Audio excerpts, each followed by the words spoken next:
Hey, I'm John, and welcome back to the Wood and Nickel Workshop. Today's project isn't really a project, it's more of a way of elevating a common material that we all use and have lots of scrap of in our workshop, and that is the, be it ever so humble, plywood. Most woodworkers spend a lot of their lives trying to hide these laminations that make up plywood sheeting. Today, what we're going to do is we're going to take advantage of these laminations to make something artistic and beautiful. The steps for making pattern plywood are really not much different than that of an edge grain cutting board. The only difference is you don't want to chop your chicken up for Sunday dinner on plywood end grain. I headed over to the scrap pile and found a couple pieces of 3/4 inch plywood scrap. And then I got set up here at the table saw, and I'm ripping those pieces of scrap plywood into 1-inch strips.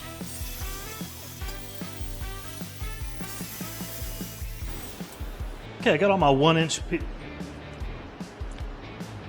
Now that all the 1-inch strips are cut, I got them lined up on a couple clamps, get ready to glue together. I need to get some glue.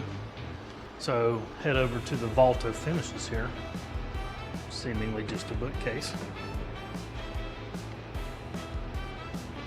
Grab some glue, put the lock back on the door, good to go. Here, back to our 1-inch strips, oriented out on our clamps with the face grain pointing up. Just going to apply some glue and then clamp it together. This first one doesn't get any glue. So you just glue it and clamp it together as you would an end grain cutting board.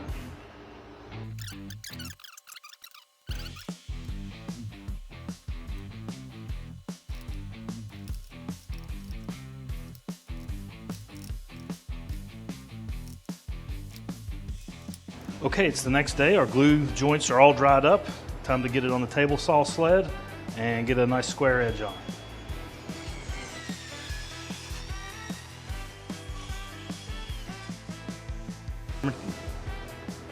Okay, our material has been squared up, and I've got a total measurement of 11 inches wide and 15 inches long. So I want to divide this into 3 separate parts. So I'm going to make 2 cuts, dividing this into 3 different sections.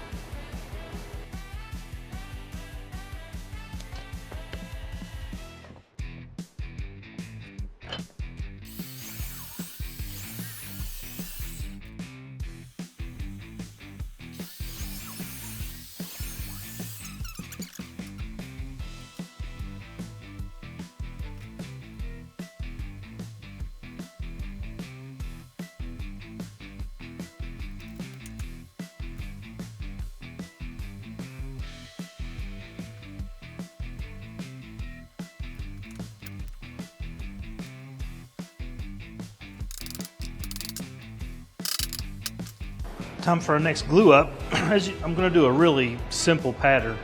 That's what's so cool about using plywood, is you can really get as creative as you want with it. I'm just trying to do something I've never really done before. I've made the diagonals and the herringbone, chevrons, and the diamonds, but I just wanted to kind of try something simple for this video.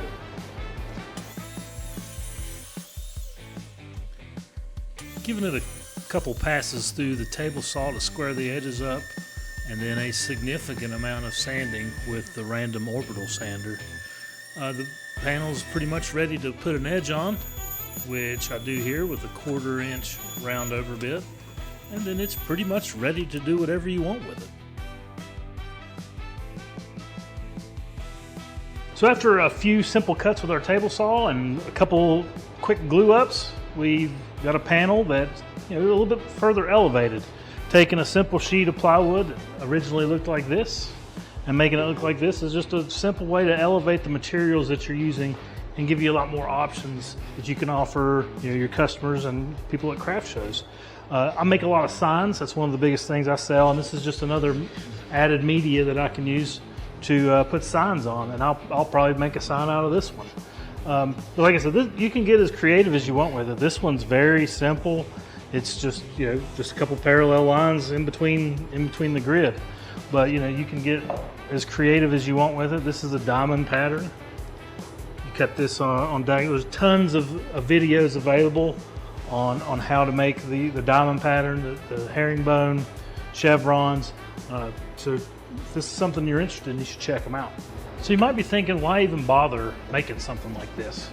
Well, you can actually turn your scraps into high value inventory. It's really awesome to have zero waste woodworking. People always make fun of the scrap pile because it just grows and grows and grows, and that is ever expanding because you might need it someday. Well, this is a way in which you can actually need it. You can use it. It takes that. It's very budget friendly. You take your inexpensive or just completely discarded materials and turn it into a premium, high value designer wooden panel. If you need another reason to consider doing pattern plywood, how about just looking at it? Would you look at it? The alternating plies create a beautiful natural lines, and it looks like you did all that. But the plywood itself is the one that actually did all the work because of just the nature of how plywood is. You see it on both sides.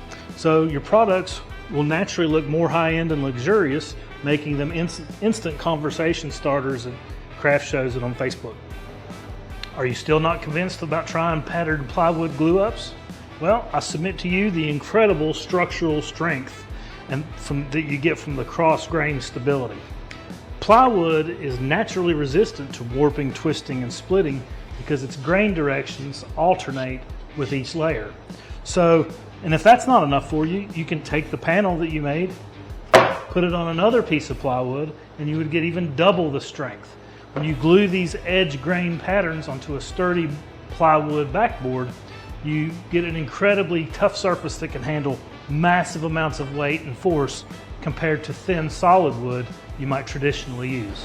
And a final and probably my favorite reason to try pattern plywood panels is just the total creative control that you get. There's endless design options available. You can experiment with different miter angles, like 30 degrees, 45 degrees, cut them at different angles on your table saw. You can make entirely different and new looking patterns just through experimentation, which is okay to do because this is going to be scrap anyway. So it's either going to be burned or you can turn it into something cool. Thanks to all y'all who watched the video. Appreciate you sticking around to the end. Make sure you hit that subscribe button if you want to keep up with the other builds and stuff we got going on the farm here. I hope you do try to get out in your shop and make some pattern plywood panels for yourself. What a mouthful. If you do, feel free to share them with me. I would love to see what you all create so that I can steal your ideas for my own and give them a shot. That's going to do it for this video. So until the next time, don't take no wooden nickels. See ya.